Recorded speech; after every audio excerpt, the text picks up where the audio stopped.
1 week season. Hello, 1 week season family. Welcome to week 11, our edition of Bias Check for this week. This week, I want to start off with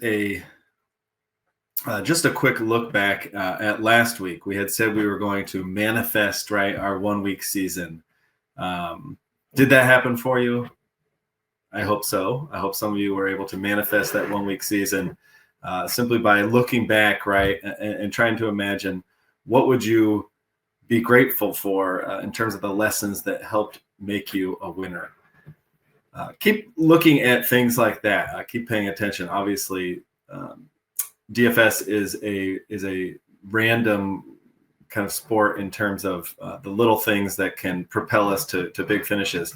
So those don't always go right. So I encourage you, again, to manifest your 1 week season. Think about those lessons, remember them, and continue to put them into play this week. Another lesson this week comes from the quote that seems to be popping up in my life recently.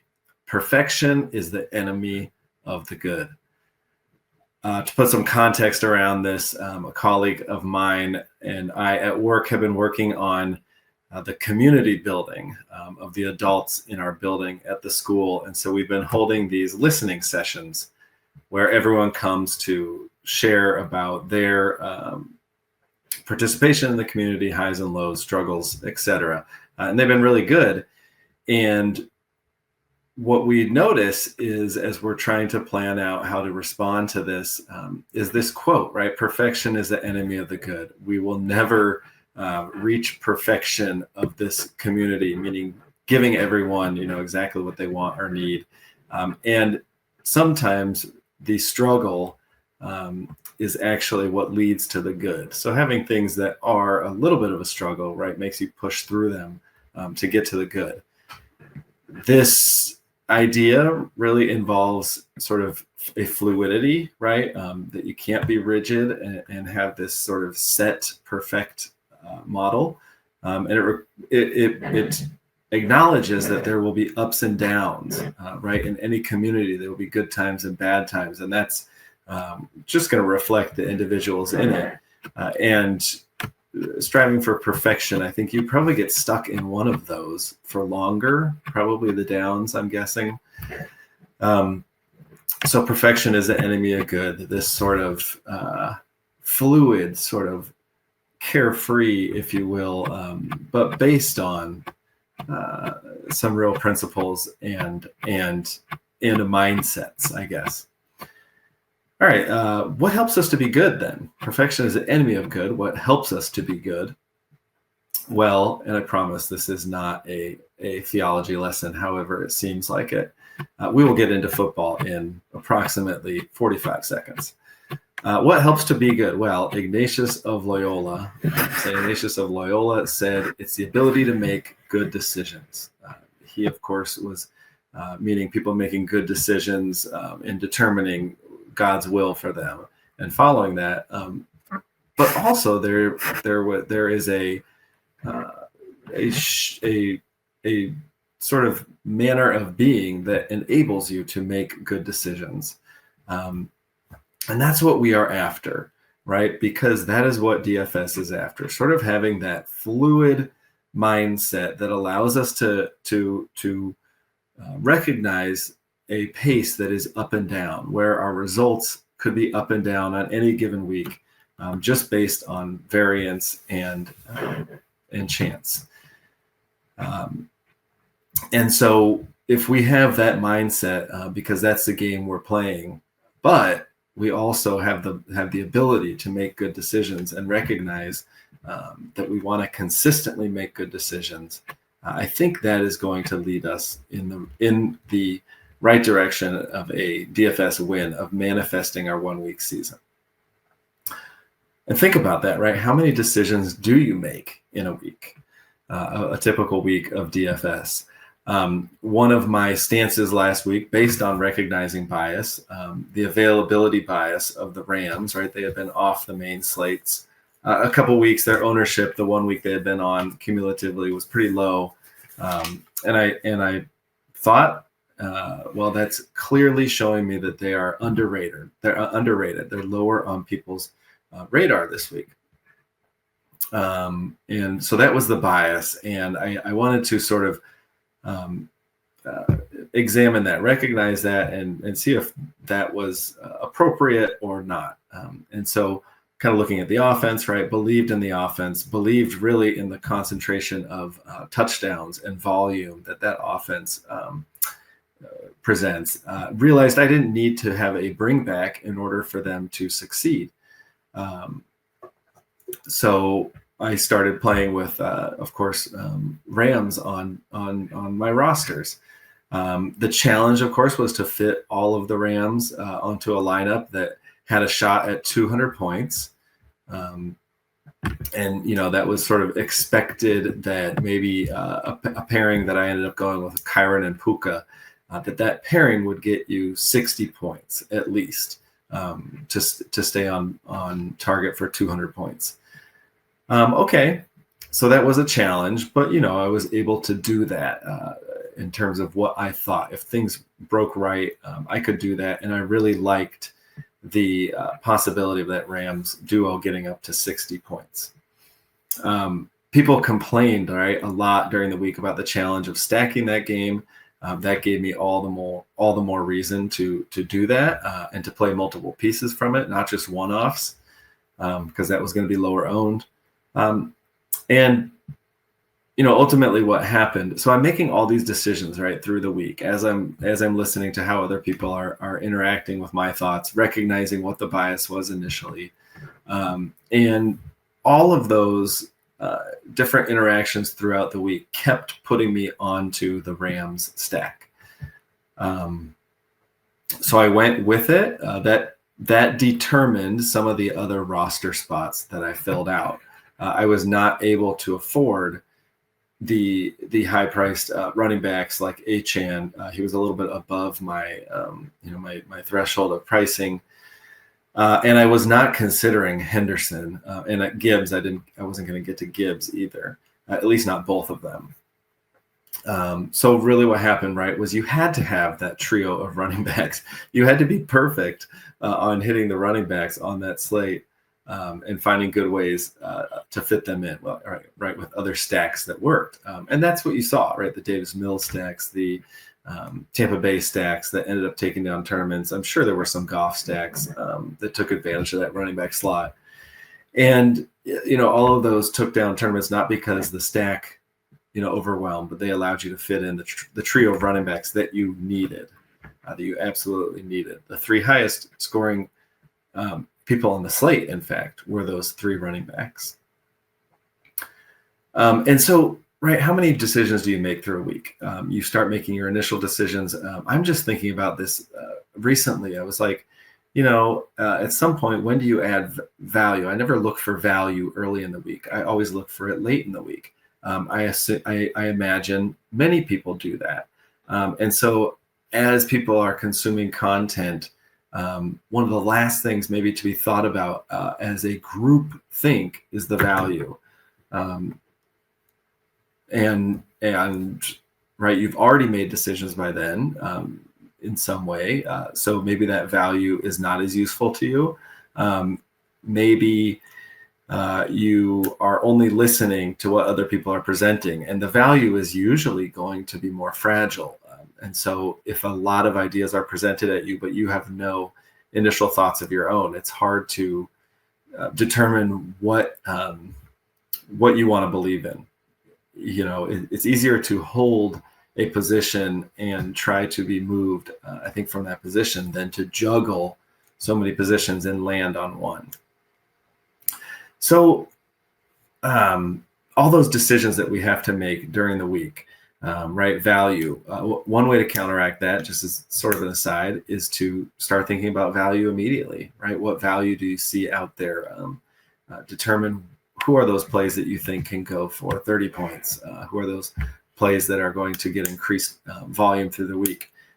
And maybe that's your starting point this week, just as a way of switching that around if you've been noticing, as I have, that I save value till later in the week. All right, so those were my decisions based on that bias I was recognizing with the Rams.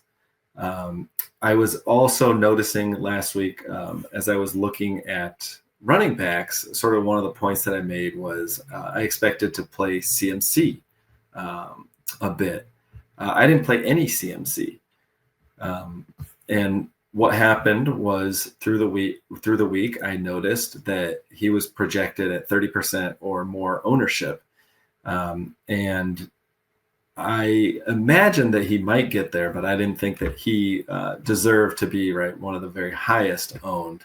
And I liked some of the other, some of the other plays that were expensive. And so I decided not to play CMC. No one, really got me onto that play as people started talking about the Rams defense. Shoot.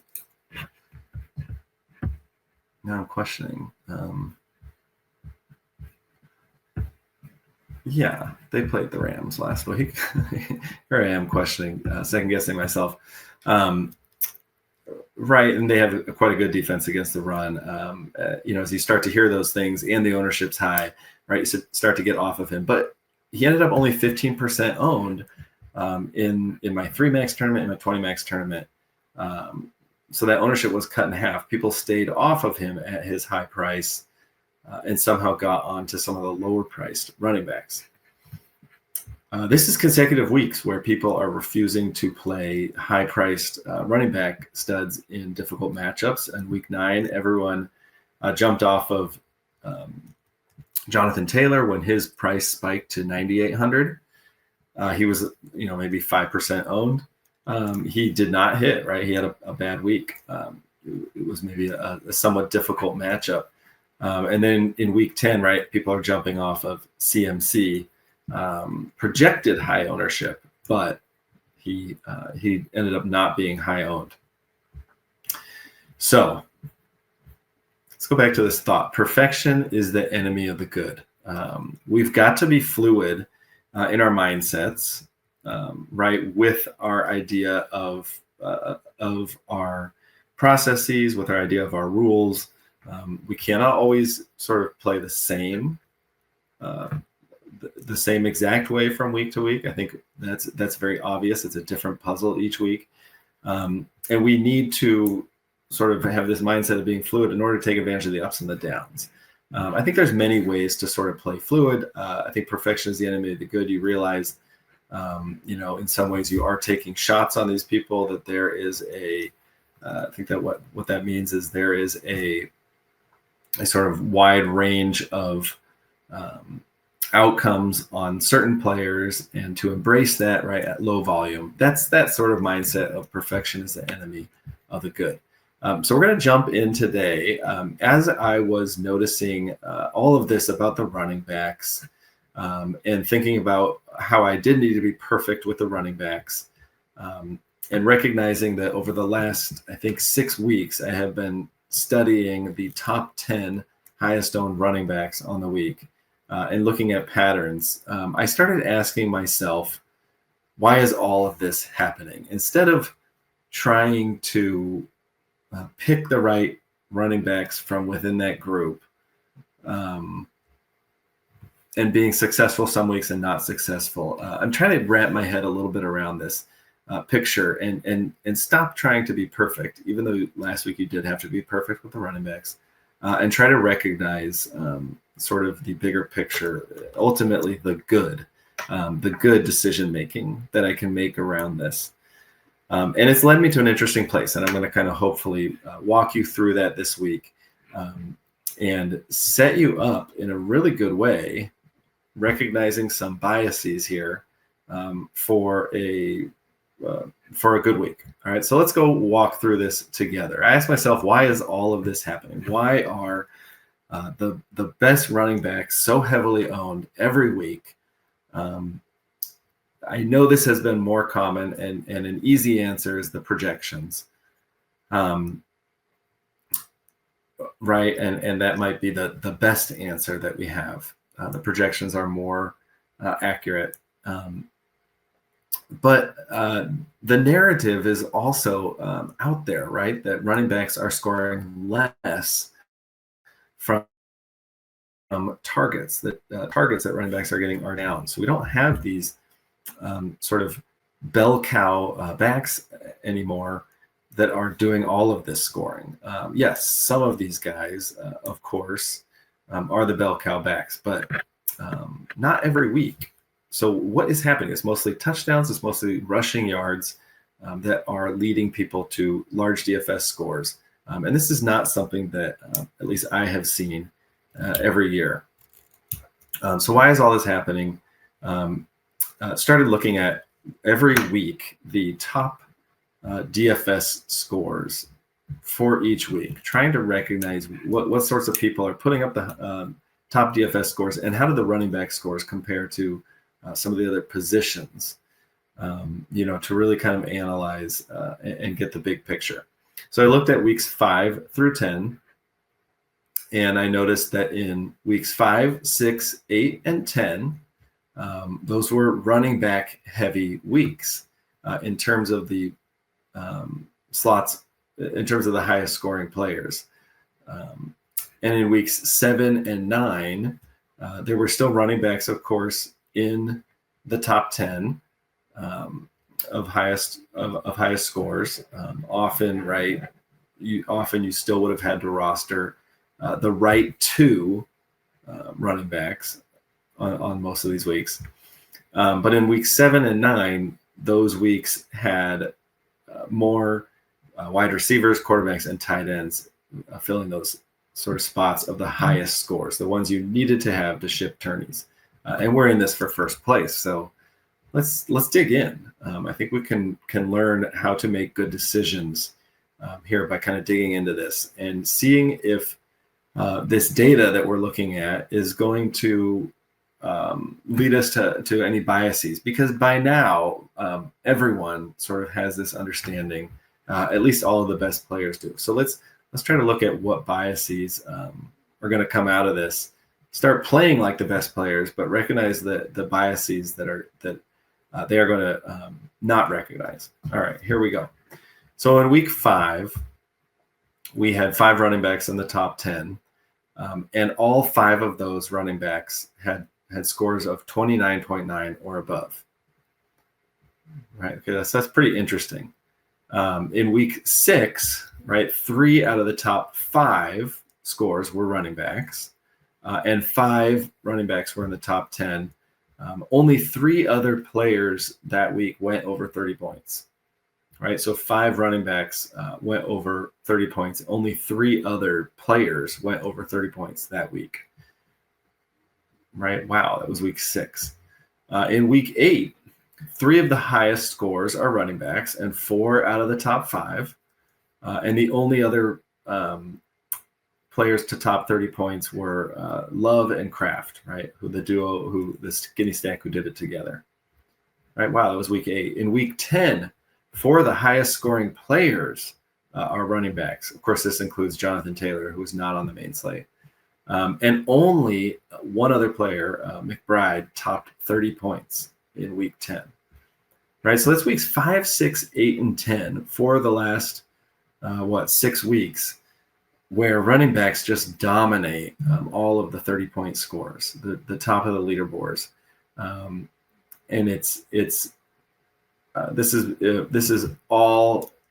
not just the main slate, right? This is just all players, but most of this occurs on the main slate. All right, weeks 7 and 9 are sort of our outliers. And again, week 11 could be a running back dominant week. It could be an outlier week.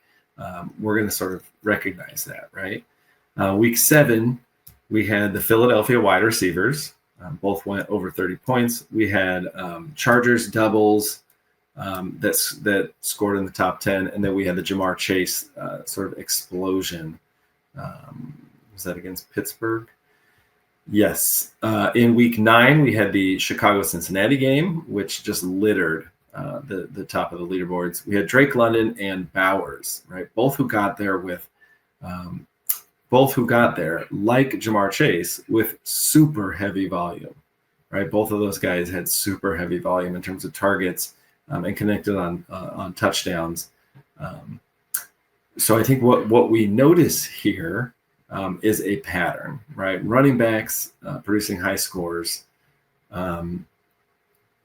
very high scoring games and stacks, right? That produce sort of the wide receiver quarterback combos that you need, and then super heavy volume from some players are producing these top scores. Okay, so the data pattern is pretty convincing, right? That I just sort of went over, and there are narratives that kind of support this that are out there, right? The too high zone is making running backs much more attractive to offenses, but there's also this counter narrative that running back targets are down this year. Okay, so those narratives are a little bit competing, are things that I noticed. So while the data is pretty convincing, the narratives both support it, but maybe also hint to a reversal. I don't know. All right.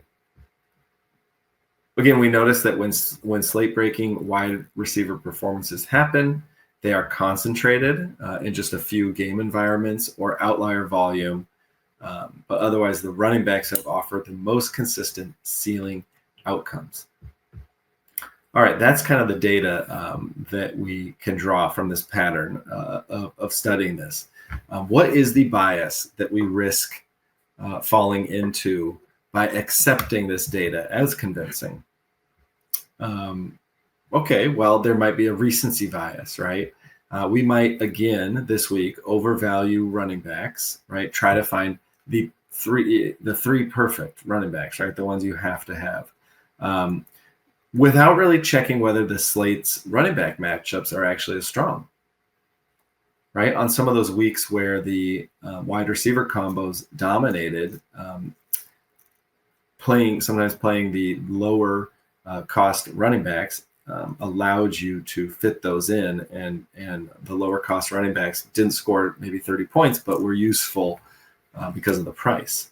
So again, we want to recognize that.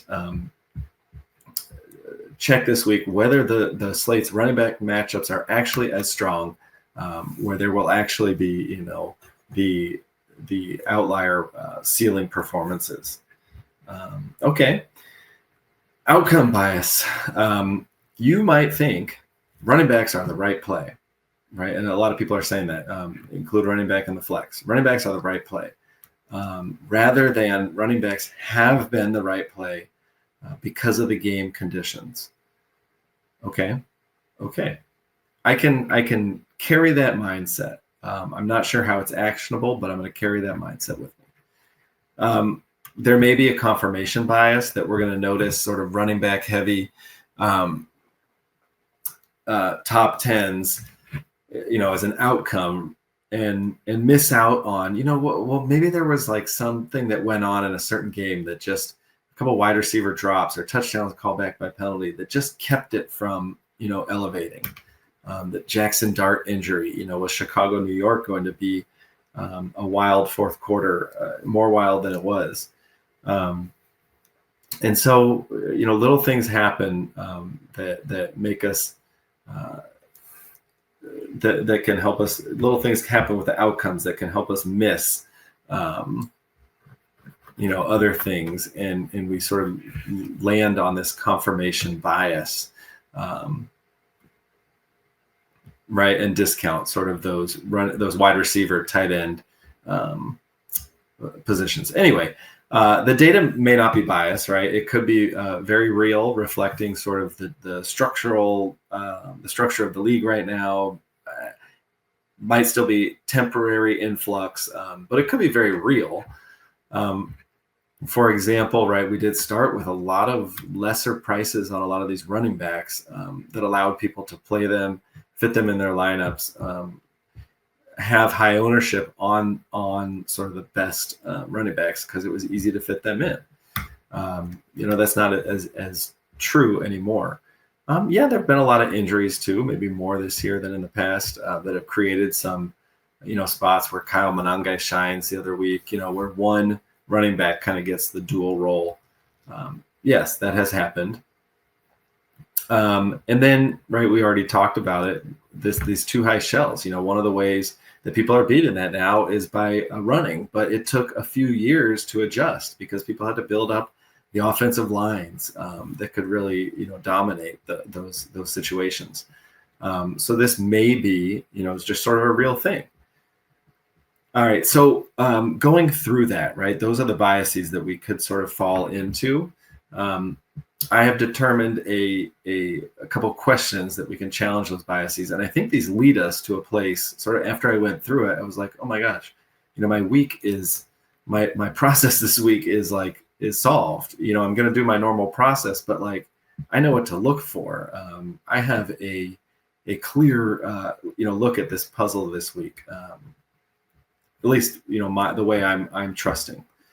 So I'm asking myself, am I building based on the current slate context, right, as it is in week 11, or recent pattern memory? And you know what? When I go through my initial thoughts, they are all sort of with the current context in mind. So yes, I do not sort of look at the data that only reflects recent pattern memory. I go at my initial thoughts much differently. And of course, look at those data, but look at them in a lot of different ways that reflect recent, full season, and not relying as much on the stats to create my initial thoughts. But yes, I try to stay as current slate context as possible, recognizing the places where I look, to recent pattern, recent data. All right, check number 2. Are the running back salaries, have they been adjusted up to their ceilings? And if they are not, who has not? Looking through the salaries, after I asked myself this question, I was like, yeah, they're getting up there, and people are starting to recognize that by avoiding the guys at the very top, unless they're going to be in a smash spot or something, and even the more recent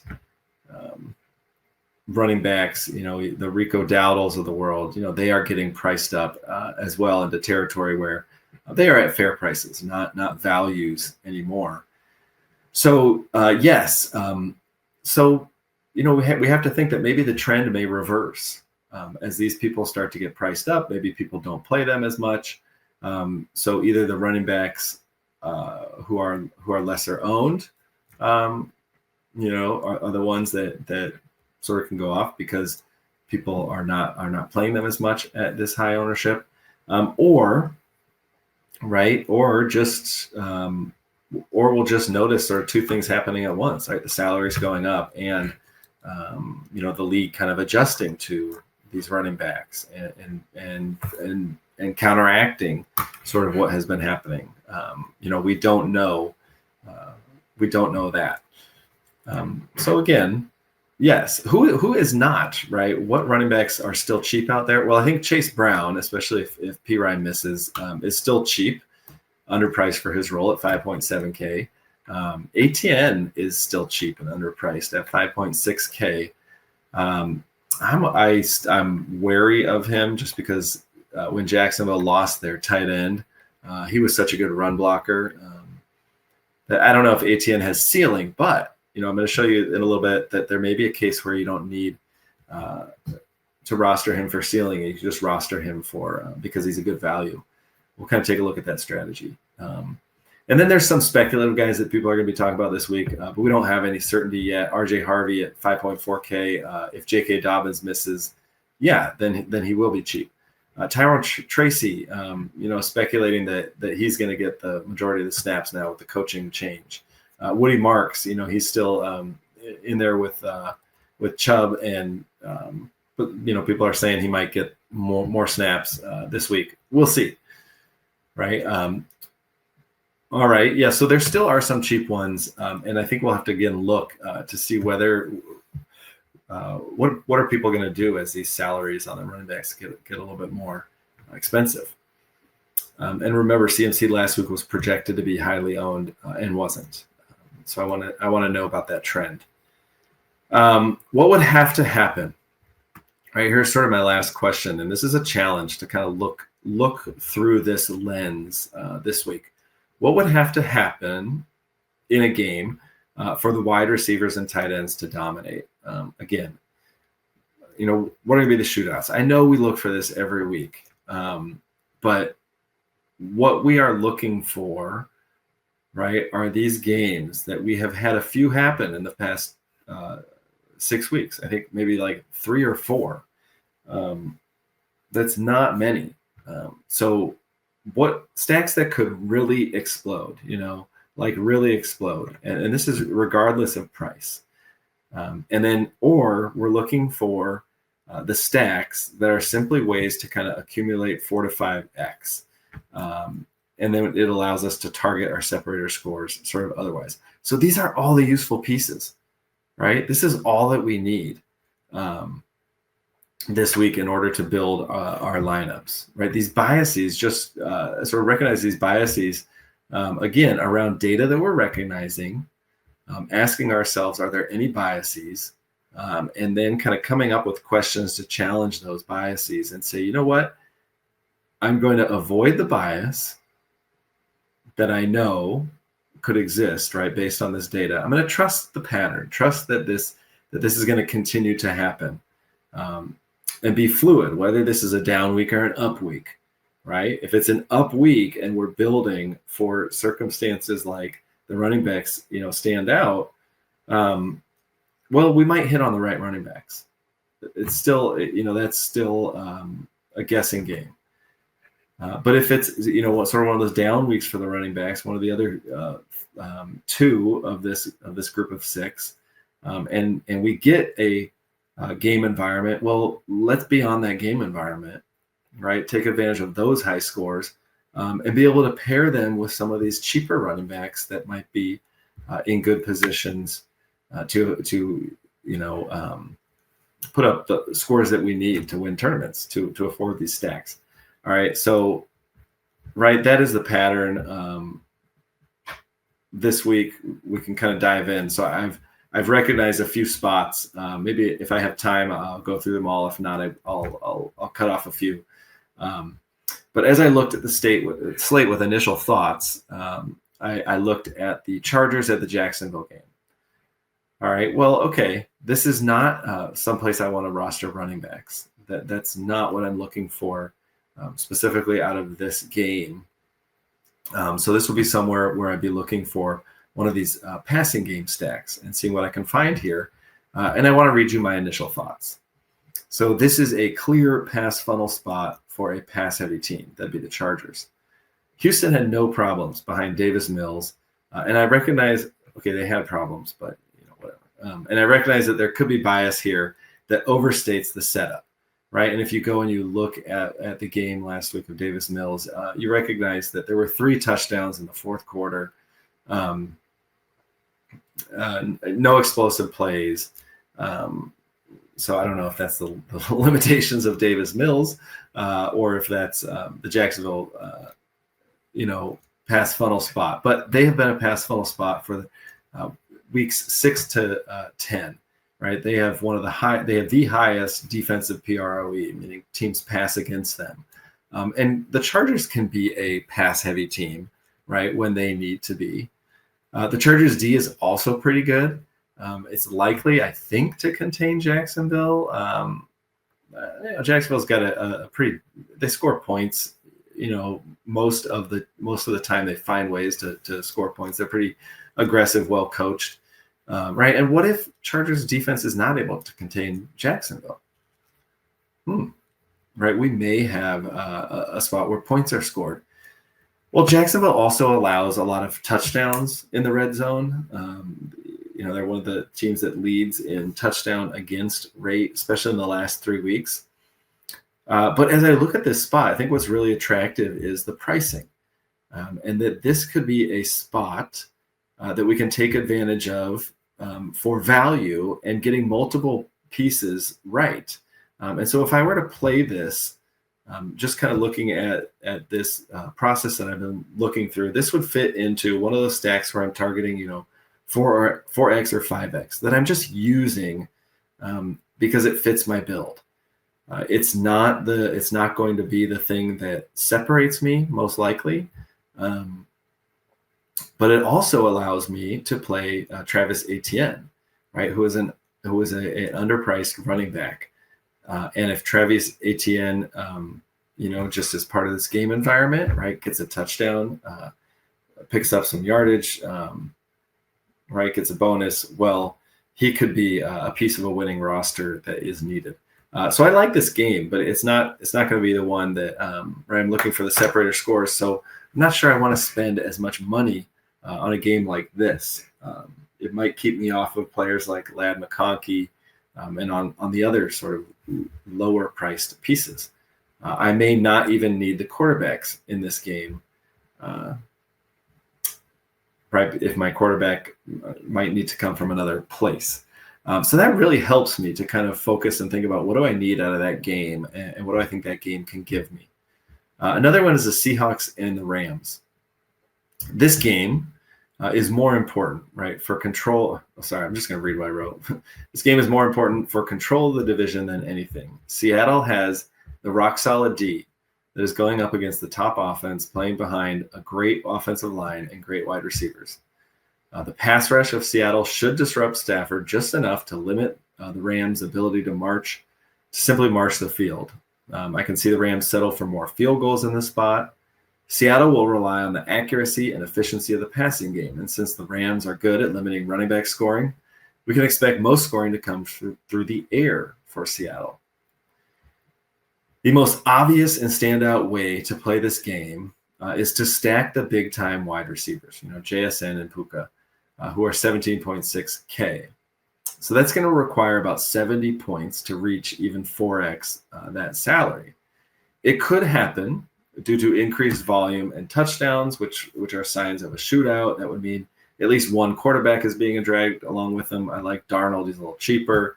And so with Darnold adding to that, you need close to 100 points now. But if you got that, right, and I don't expect the game to play out like that, but I'm looking for spots that can really, really produce like the top scores, right? The 35, 40-point scores that you're going to need if they are there. This one could produce 100 points with those three players, right? 30 and 40-point scores. And you'd still have 6 spots left. You'd have 4.4K of salary per position. So it would require probably some of the punt RBs. Maybe you could fit some of these 5K running backs in there, right? You pick a low-cost defense that scores 10 to 20 points. You get a low-cost tight end that scores 10 to 20 points. And your wide receiver flex would have to open something up that could put 50 or 60 points together between the two of them. It's a thin path to 200 plus points, but right, it's a path, and it's taken advantage of this idea that if we're fluid on some of these weeks, we're going to have sort of dips in the running backs, or we'll have just more running backs. We'll have more of the pass catchers, right, in that top 10 that we can win a tournament with those players, and we don't have to sort of rely on hitting on the right running backs. Some of these lower cost running backs might give us enough points to contend in the tournaments. Again, so this would be kind of like an overstack of this game, right? Maybe some of the cheap pieces that you're playing, maybe one of the tight ends, maybe someone in that wide receiver flex, right, also comes from this game and is part of that game stack. So I might consider overstacking this game because if I get that Darnold, JSN, Puka right, I'm guessing they're bringing along someone else as well.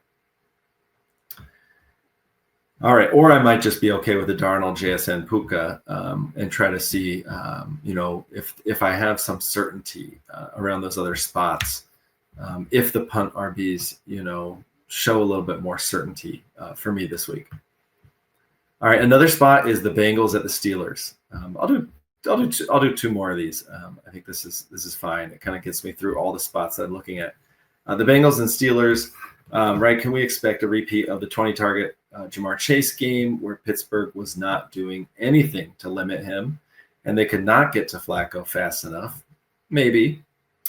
That's probably the only play from Cincinnati that makes sense. And Flacco plus Chase is about 14K, requiring 56 DK points for 4X.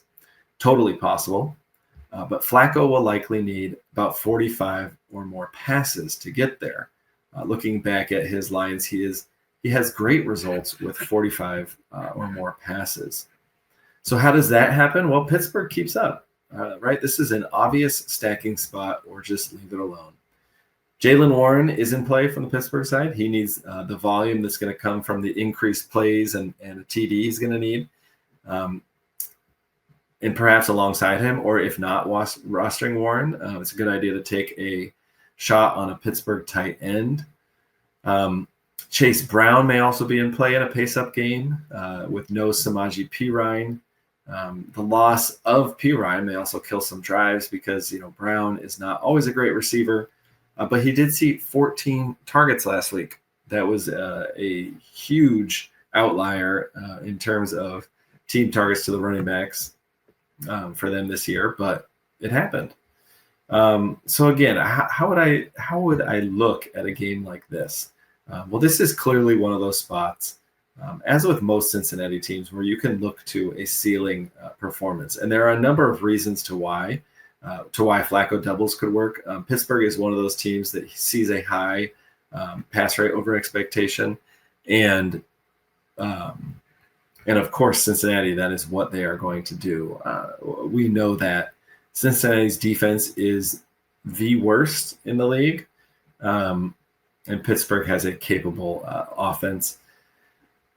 So some clear ways to kind of approach that one and put that into sort of your bank of things that could happen this week. Here's another one that falls more into that stacks that can give you 4 to 5x, but are cheaper and might allow you to pay up for some of the running backs if you are going that route. So Ravens at the Browns. Well, this should be a defensive game. But we know Baltimore can score against anyone. Whether Baltimore can convert in the red zone, on that offensive half of the field against an above-average defense is the question. So the TDs are what can push a Lamar plus Andrews or Lamar plus Bateman stack into usable territory. If they do settle for field goals again, right, Baltimore's going to fall short in terms of DFS expectations. Cleveland, right? They've allowed 4 teams to score 30-plus points this year against them, including this Baltimore team who scored 41. Lamar threw for 4 TDs in that game. 4 TDs, right? If they are scoring TDs, and Cleveland has such a good run defense, it's very possible that Lamar, again, gets a high TD count.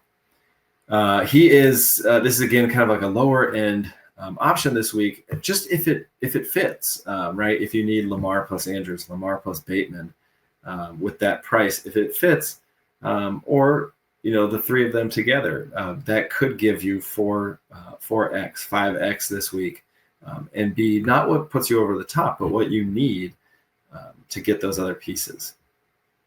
So that is a lot. I have just one more bit if you'll hang with me. I'll keep it quick, but it is on that running back analysis because I have been tracking them so many weeks in a row. Last week you did, out of the top 10, need the 3 that ended up sort of hitting out of that top 10. All the rest were traps. Maybe Kyron helped you a little bit, but nothing else. You had to have those 3 to take down any tournaments. And we want to look ahead. I think one of the things I was asking myself is to sort of counteract a bias. In terms of running backs, right? A lot of times they're high owned because they have the role or they have the volume. The matchup is definitely a part of it. But but sometimes people are just looking at that volume, and volume is king in running back. So we want to kind of look ahead and see what the matchups are and see what running back gives us this week, because that is something we have to analyze, and we have to figure out, am I okay playing some of these lower cost ones, or do I need to find the three? Do I need to be perfect? Perfection is the enemy of the good. Let's be fluid. Let's do it all, and let ourselves sort of come to decisions as we build lineups this week. So looking ahead, we have no Gibbs, no HN, no Taylor, no Barkley this week. We have no Henderson. We are going to have to again make a decision on CMC this week at 9K. He's in a good spot. I initially like him. If I'm paying up, I will definitely consider CMC as, again, someone who can hit for that 40-point score. That's what we want at running back. Those high 30s, 40-point scores. We got Bijan. He failed last time at very high ownership. He's in a soft matchup again. But we'll see. We have to make a decision probably on Bijan. And then let's check the strength of some of these other running back matchups to see. Those are the two sort of really high-priced ones. Let's take a look at some of the other people who we are going to be thinking about this week. Derrick Henry, is at Cleveland, the number one rush defense in DVOA. Consider that before you make that choice. James Cook is against Tampa Bay, the number 4 rush defense in DVOA. Kyron Williams is at Seattle, the number 2 rush defense DVOA. So obviously we want to be wary of those. We want to have very good reasons if we are going to play them, any of those 3. Don't simply play them this week because they have high ownership. You need a good reason that they're going to beat that situation that they're in. You've got Josh Jacobs, who's going against the New York Giants, the number 32 ranked run defense. Jaylen Warren against Cincinnati, the number 31 run defense, and Woody Marks against Tennessee, the number 28 run defense. Again, we're speculating on whether Marks has that role, but I'm just putting him in there because of the matchup. So 3 sort of very obvious matchups in favor of the running back and 3 against the running back. Let's continue to look at running back matchup.